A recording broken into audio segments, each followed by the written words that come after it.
আজকে তোমাদের পাট পাতার বড়া করে দেখাচ্ছি। প্রথমে একটু নুন দিলাম সামান্য,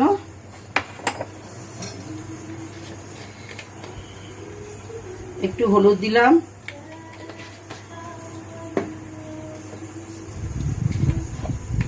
সামান্য একটু কালো জিরে ফোড়ন দিলাম, ফোড়ন না কালো জিরে দিলাম,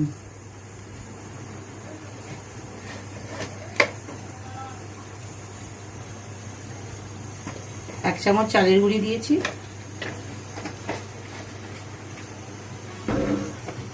আর এক চামচ বেসন দিচ্ছি,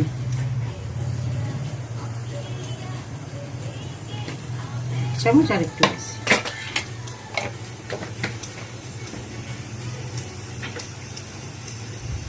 আর একটু গুড় দিচ্ছি, একটু গুড় দিলাম।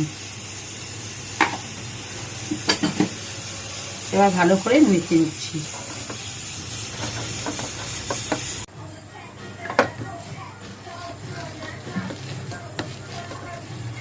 এখানে কিন্তু একটু আখের গুড় দিয়েছি, আর ভালো করে জল দিইনি, কিন্তু এমনি হয়ে গেল মাখাটা।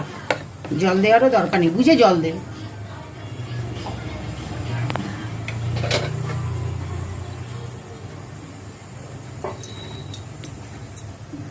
এটা কিন্তু আমার ভাজার কড়াই, খালো কড়াই, তোমরা কিন্তু কিছু মনে করো না। এটা ভালো ভাজাটা ভালো হয়, সেই জন্যই ব্যবহার করলাম। এবার বড়াগুলো দিয়ে দিচ্ছি।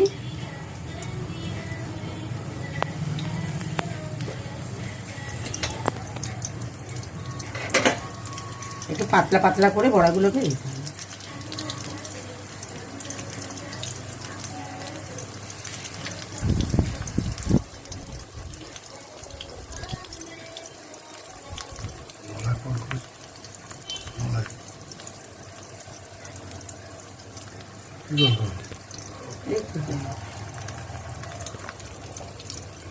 এবার ভেজে তোমাদেরকে দেখাচ্ছি।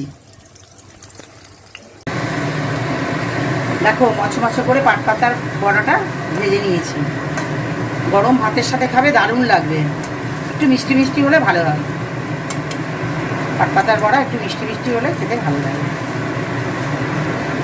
দেখো এবার তুলে নিচ্ছি।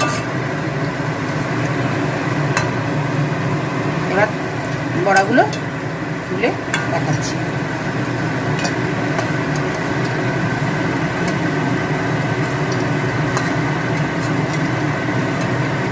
আমি ননস্টিক কড়াই ব্যবহার করি না, স্বাস্থ্যের পক্ষে তো খুব একটা ভালো নয়, এই জন্য এইসব কড়াইতেই রান্না করি।